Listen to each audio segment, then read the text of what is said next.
Minhas caras, meus caros, vamos ficar muito atentos ao que vem por aí, né? Nós estamos vivendo dias absolutamente invulgares. Vamos lá. O judiciário brasileiro, por intermédio de Alexandre de Moraes, tomou decisões amparadas na lei brasileira em relação a X e a Rumble. Bem, as duas plataformas simplesmente descumpriram decisões judiciais. Mais do que descumprir decisões judiciais, não obedeciam à lei mesmo brasileira. A X, à época, não tinha uma representação legal no Brasil, isso é uma exigência, e recentemente a Rumble. E por isso, né, essas empresas tiveram suspensas as suas operações, ou, enfim, foram bloqueadas no Brasil. Mas notem, isso não é uma decisão do governo brasileiro. Isso é uma decisão do judiciário, do poder judiciário. Não é uma decisão do executivo. O governo não pode chegar para Alexandre de Moraes e dizer não faça isso. E de resto, né, ainda que pudesse, não deveria.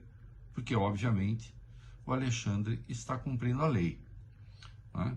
Aí, pressionado ali, ou, enfim, com a influência de parlamentares brasileiros, Eduardo Bolsonaro é próximo de alguns republicanos, então começou uma onda na Câmara dos Estados Unidos para se aprovar uma lei anti-Alexandre, e um departamento ali, um órgão do Departamento de Estado dos Estados Unidos, resolveu falar em reciprocidade, fazendo uma cobrança ao Estado, ao governo brasileiro, ao Estado brasileiro, como se estivesse havendo um desrespeito, né, digamos assim, a empresas americanas como uma decisão de Estado, não fosse uma questão judicial. A resposta do Itamaraty, que alguns bananas estão criticando, a resposta do Itamaraty foi correta, dizendo, olha aqui, o judiciário é independente, né, no Brasil.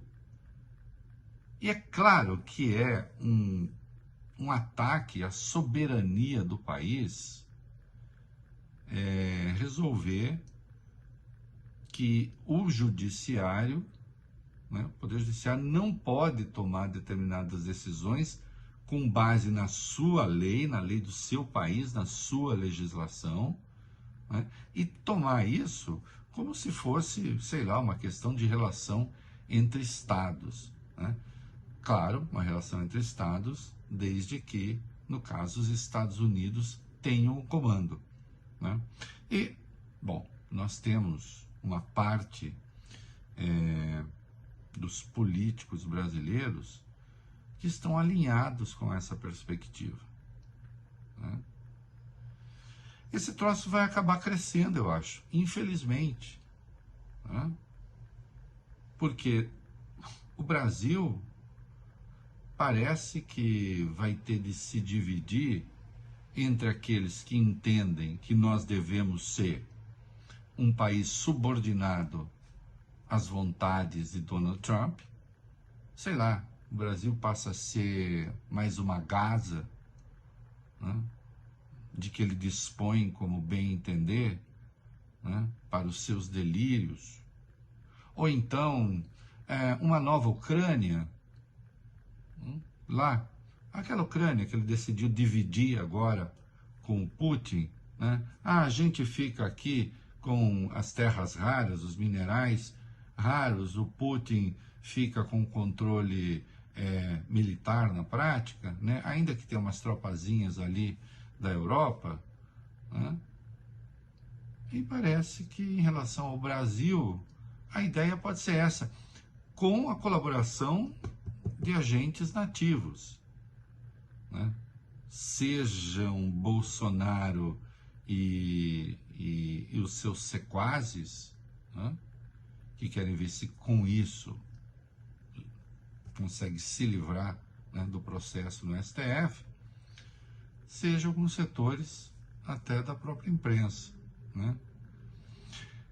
E pensar, não é, que liberdade de expressão mesmo existe no Brasil. Afinal, aqui a Constituição garante o sigilo da fonte de jornalistas, né? Nos Estados Unidos, o Trump já disse que ele vai pôr fim a essa farra. Aliás, já não existe essa garantia na Constituição.